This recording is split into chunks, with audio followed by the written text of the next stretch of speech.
59 points behind Lewis Hamilton in F1's World Driver Championship standings. Sebastian Vettel's hopes of winning it this year are almost gone. Suffering from 3 unlucky race weekends in a row, a crash in Singapore, a grid penalty in Malaysia, and an engine failure in Japan, many Formula One fans will chalk up 2017 as a season when he could have won, were it not for factors outside of his control. But I wonder is the very opposite is true. Could Vettel right now be competing for the championship if not for mistakes of his own making? Has he taken every point available to him, or has he made mistakes that put him in a situation where reliability problems will cost him a championship? I looked back at the season's 16 races so far, looking for weekends where Vettel's own performance could conceivably be cited for the disparity between what could have been and what has come to pass.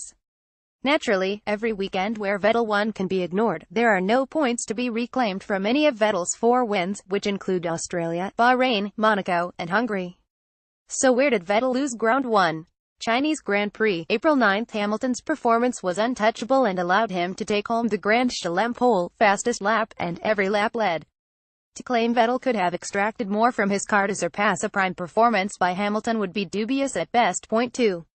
Russian Grand Prix, April 30. After the race start, Valtteri Bottas scrambled away to build a healthy lead, but after pitting on lap 28, his pace suffered relative to Vettel's, as Mercedes setup and tire temperature problems in the early season left them with a narrow window of operation. With tires 7 laps newer, and pace as much as 0.989 seconds per lap faster than Bottas, who had to deal with a nasty flat spot, Sebastian had every reason to catch and overtake the struggling Finn. Vettel, however, who has a history of losing his cool when he expects a blue flag, got his feathers ruffled in the closing stages of the race by backmarker traffic, and failed to close in on Bottas, losing out on 7 points. 3. Grand Prix of Spain, May 14. After Ferrari was duped into an early pit stop, Vettel pitted a lap after Hamilton, laps 38 and 37, respectively, for medium tires, with Hamilton on softs narrowly missing out on the pass due to an aggressive first corner defense by Vettel. The maximum lifespan of the soft tires, if F1 Fanatics tire strategy charts are correct, was in the low 30s, so Hamilton couldn't afford to take too much out of his tires if he wanted to both pass Vettel and maintain the lead. Recall the 2016 Spanish Grand Prix, when that very strategy failed for Ferrari.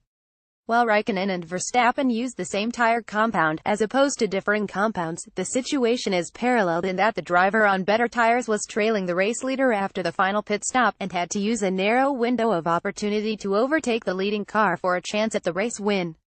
Raikkonen, despite being up to a second a lap faster, suffered from accelerated tire wear due to repeated overtake attempts and following closely in Verstappen's dirty air, and was unable to pass for the lead on the notoriously tricky Catalunya circuit. 2016 showed that even with a faster car and better tires, the trailing car will still have a hard time getting past the leader in Spain.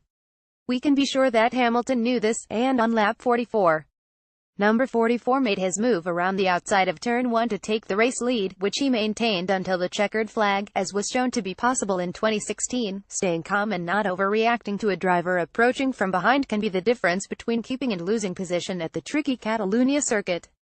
Though the overtake itself was complete prior to the breaking point, unlike the attempts seen in 2016, with Kimi being all too eager with his attempts to pass Verstappen, we can't help but wonder if there was more Vettel could have done to hold back Hamilton.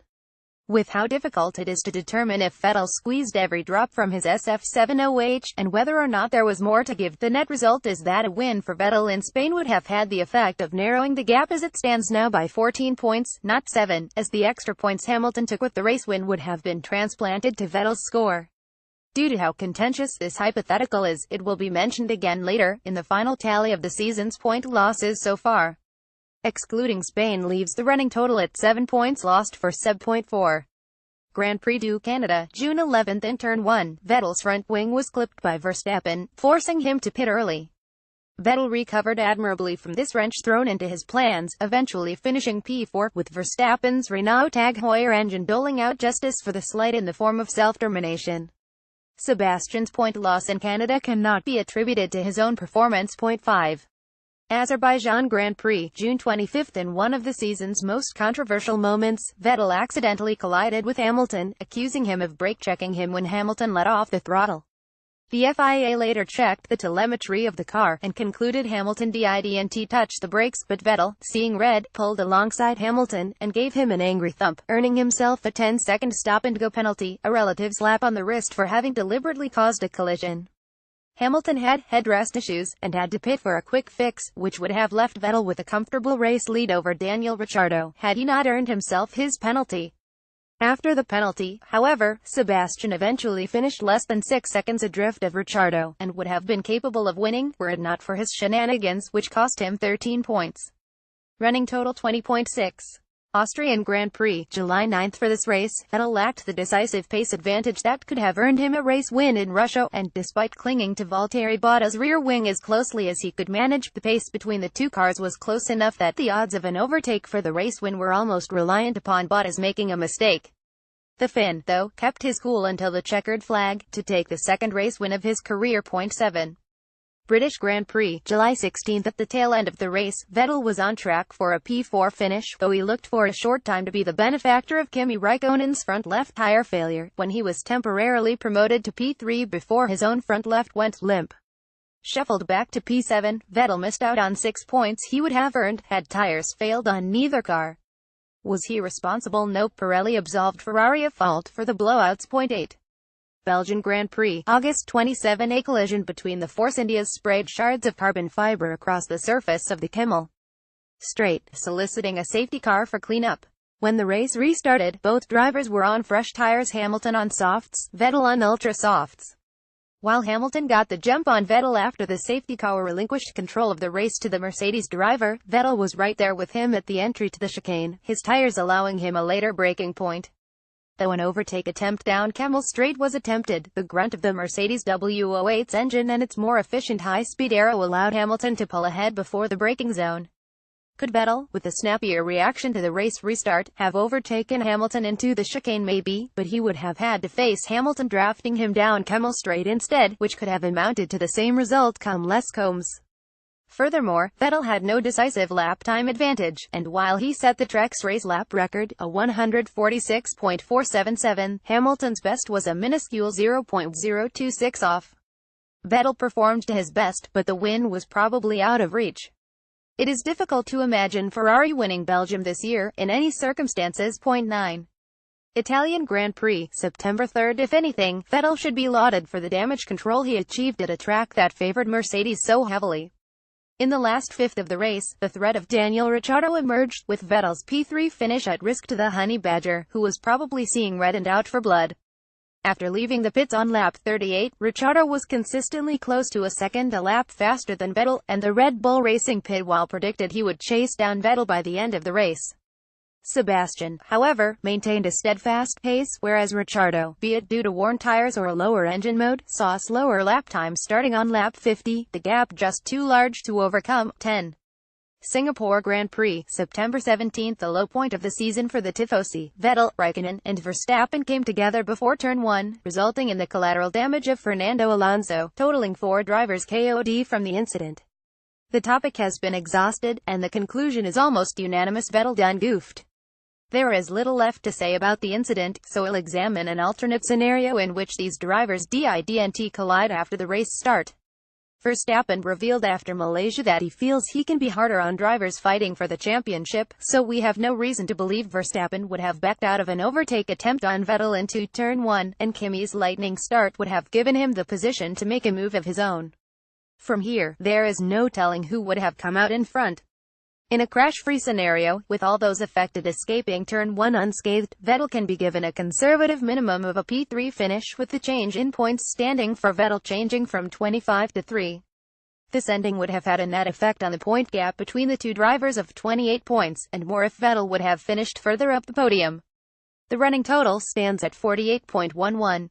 Malaysia Grand Prix, October 1. Doomed to start from P20 due to an engine failure in free practice, this race was, like Italy, entirely about damage control. Also like Italy, it featured a Ricciardo-Vettel scrap for the final podium position in the twilight laps of the race, though with positions reversed. Drake led Vettel. Lap times show Vettel with a significant pace advantage over Ricciardo, regularly as high as 1.5 seconds per lap. When the German at last caught his former teammate, however, the Honey Badger bared his teeth, and through strong racecraft alone, kept Vettel behind him. A few laps later, Vettel's lap times did a full scorpion faceplant, with his 56th and final lap almost 6 seconds slower than his 51st. Engine turned down, and tires depleted probably. It also indicates that even if Vettel had managed to get around Ricciardo, the degree to which he would have suffered for pace would have made him easy prey for Ricciardo to retake point 1-2. Japanese Grand Prix, October 8. This sealed it. Did at Ferrari had concerns about Vettel's engine prior to the race, and the Scuderia tinkered with it before the race's start, hoping to relay reliability problems until later. It wasn't meant to be, though, as Vettel retired with engine problems, and Hamilton went on to take the race win. The final analysis mistakes or poor performance on Vettel's part saw him lose a total of 35 points, and his mistake in Singapore directly gave Hamilton an extra 13 points, allowing him a race win instead of a best-of-the-rest P4 finish. This accounts for 48 points of the gap, which stands at 59 before this weekend's race in Texas. The remaining 11 points Murphy's Law. But we need to talk about Spain again. Remember, the loss of the race win was worth 14 points in the championship fight, and when combined with the 48 that could have been made up in Russia, Azerbaijan, and Singapore, the total reaches 62 points, enough to put Vettel in the lead by 3 points. Whether or not Vettel could have won Spain is up to the reader. As was highlighted above, the fight for the win at this year's Spanish Grand Prix closely resembled that of last year's race, albeit with a different ending. Vettel had track position on one of the least pass-friendly stops on the calendar, and despite Hamilton possessing softer tires, Mercedes' window of opportunity was shrinking fast. Delaying the overtake would have burned through Hamilton's tires enough to make an overtake attempt questionable, and even if one succeeded, holding on to it until the race's end would have been uncertain. Should you be on Vettel's side, and consider a win in Spain out of reach, then one question remains: can Vettel outscore Hamilton by 12 points or more over the next 4 races? Multiple of the tracks remaining emphasize top speed, a strength of the Mercedes W08, with the United States, Mexico, and Abu Dhabi featuring lengthy straights on which the Mercedes can stretch its legs. The odds don't favor Vettel, but have faith in him with the season written off for Nico Rosberg after the 2015 United States Grand Prix. He came back steeled for Hamilton's challenge, winning the next 3 races, and the following year, the championship. Of course, the 2017 championship is not over yet, mathematically speaking, anyway. The odds of Vettel winning are microscopic, but this year's title race won't be settled unless Vettel stumbles to a P6 finish or lower this weekend, with Hamilton winning the race. Also keep in mind it would also take but a single engine failure for Hamilton to bring him back within range of a rallying Sebastian Vettel.